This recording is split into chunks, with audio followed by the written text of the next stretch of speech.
anayekupenda hakupi hela, anakupa kazi. Huyo ndo anakupenda. Na wengi wao wapo duniani kutaka kupewa vitu ambavyo ni temporary. Mtu anayekupa penzi bila ndoa hakupendi. Lakini mabinti wa leo hataki kusikia hayo maneno. Mwanaume anafunga ndoa na wewe, anakupenda no matter what, anakupenda wewe, kafunga ndoa na wewe, katangaza dunia, huyu ni mke wangu. Lakini mwanaume anakuambia mimi nakupenda, usijali, tuko pamoja, wewe nielewe tu. Unaona bwana, ambia huyu mwanamke, lakini wewe umeoa. Hamna. Huyu mwanamke unajua story yake nikwambie? Labda nikitoshibiane. Kuna wakati fulani mimi nilipokuwa nakuwa nilipata shida ya akili.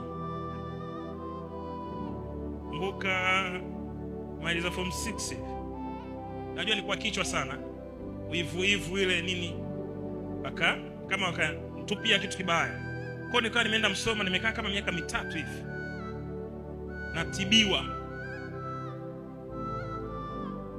Natibiwa.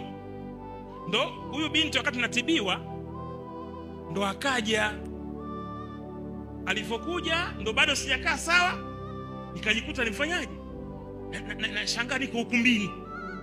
Sikuwa mimi. Ni wazazi waliona kama nisije nikafa kichaa bila kuoa. Ndo maana niko na wewe. Na wewe ulivyosumbukuku unayaamini maneno. Kwa sababu hamnaga muda wa kuchunguza.